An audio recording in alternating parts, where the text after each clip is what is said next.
باغیچے کے پھول سوکھ رہے تھے. گرمی بہت زیادہ بڑھ چکی تھی. گڑیا اپنے باغیچے کے پاس بہت اداس بیٹھی ہوئی تھی. مما، کیا اب میرا باغیچہ سوکھ جائے گا؟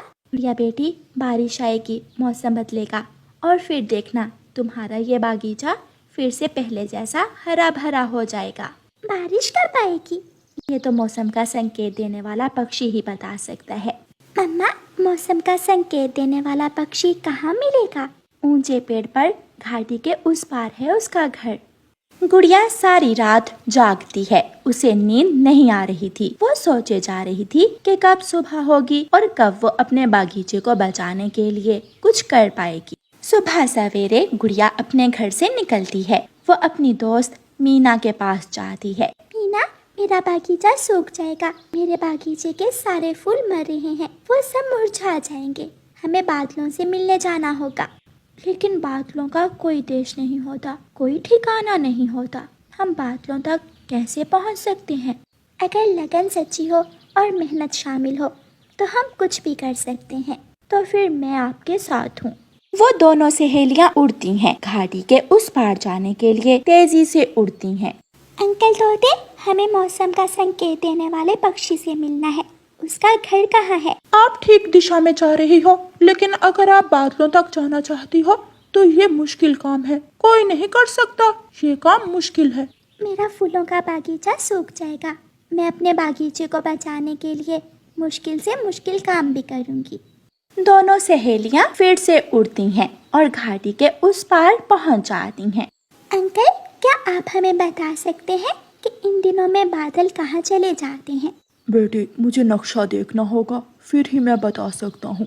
موسم کا سنکیت دینے والا پکشی ایک پرانا نقشہ اٹھاتا ہے اور اسے غور سے دیکھتا ہے. ساگر کے اس پار بادل ان دنوں ساگر کے اس پار ہوں گے، لیکن ساگر کے پاس تیز ہواؤں سے بچ کر جانا بہت مشکل ہوگا. گڑیا چلو، ہم جائیں گے. ہم بادلوں سے ملے بنا واپس نہیں جائیں گے. دونوں سہیلیاں پھر سے اڑتی ہیں. وہ ساگر کی طرف اڑتی ہیں. تیز ہوائیں ان کا راستہ روک لیتی ہیں. ہوائیں گڑیا اور مینا کو پیچھے کی طرف دھکیل رہی تھیں، لیکن وہ ہمت سے کام لیتی ہیں اور اڑتی رہتی ہیں. ساگر میں ناؤ جا رہی تھی. گڑیا اور مینا ناؤ کے مینار پر بیٹھ جاتی ہیں. یہ تو آسان ہو گیا. اب ہم دوسرے کنارے آسانی سے جا سکتی ہیں. گڑیا، میں تو پہلی بار ناؤ میں بیٹھی ہوں. دونوں سہیلیاں تھوڑی ہی دیر میں ساگر کی دوسری طرف پہنچ جاتی ہیں. بادل گہری نیند سوئے ہوئے تھے. گڑیا بادل کو آواز دیتی ہے. انکل بادل، بادل انکل. کون ہے؟ کون ہے؟ انکل، ہم بہت دور سے آئی ہیں. انکل، میرا باغیچہ سوکھ رہا ہے. سب کہتے ہیں کہ میرا باغیچہ سوکھ جائے گا.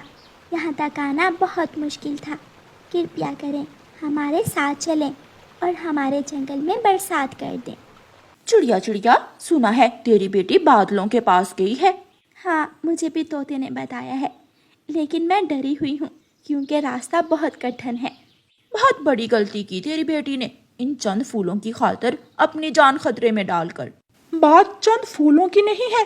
یہ جنگل سوکھ جائے گا. ندی نالے سب سوکھ جائیں گے. اگر برسات نہ ہوئی تو سب مر جائیں گے.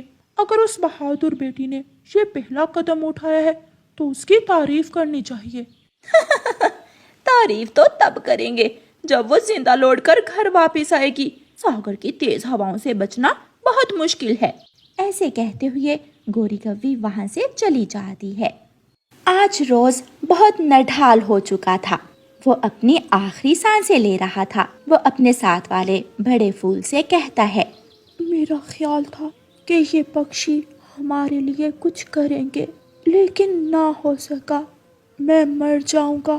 آج شام تک پانی نہ ملا تو میں مر جاؤں گا. حوصلہ رکھو میرے دوست، امید کبھی مت چھوڑو. اوپر آسمان کی طرف نظر رکھو. جب بادل آئیں گے تو جیون لوٹ آئے گا. پھر سے جنگل میں رونق لگے گی، بہار آئے گی. چڑیا بیٹی، میں اکیلا کچھ نہیں کر سکتا. مجھے اپنے دوستوں سے بات کرنی ہوگی. پھر وہ بادل اپنے دوسرے بادل دوستوں سے بات کرتا ہے. اس چھوٹی چڑیا کی مدد کرنے کون کون جائے گا؟ سبھی بادل مان جاتے ہیں. تو پھر آپ سب جی بھر کر پانی پی لو. آج ہم چھوٹی چڑیا کے جنگل میں برسات کرنے جا رہے ہیں۔ پھر سارے بادل جیب بھر کر پانی پیتے ہیں۔ گڑیا اور مینا بہت خوش تھیں۔ پھر وہ سب واپس چلتے ہیں۔ گڑیا اور مینا بادلوں پر بیٹھ کر آسمان کی سیر کرتی ہوئی اپنے جنگل لوٹ آتی ہیں۔ باغیچے کے سارے پھول اوپر آسمان میں بادل دیکھ کر خوشی سے جھوم اٹھتے ہیں۔ مما ہم نے کر لیا، اگر میری سہیلی مینا میرا ساتھ نہ دیتی تو یہ بہت مشکل تھا۔ بادل زور سے گرجتا ہے اور تیز بارش شروع ہو جاتی ہے۔ ٹھنڈی ہوائیں چلنے لگتی ہیں۔ مما چڑیا کو اپنی بیٹی پر بہت گرو محسوس ہو رہا تھا، کیونکہ اس نے جنگل کے سبھی پکشیوں کے جیون میں بہار لائی تھی۔ گڑیا کا باغیچہ بارش کے پانی سے دھل چکا تھا اور پھولوں کا رنگ پہلے سے بھی زیادہ چمک رہا تھا۔ گڑیا اور مینا اپنے باغیچے کے پاس بیٹھی ہوئی تھیں اور پھولوں سے باتیں کر رہی تھیں۔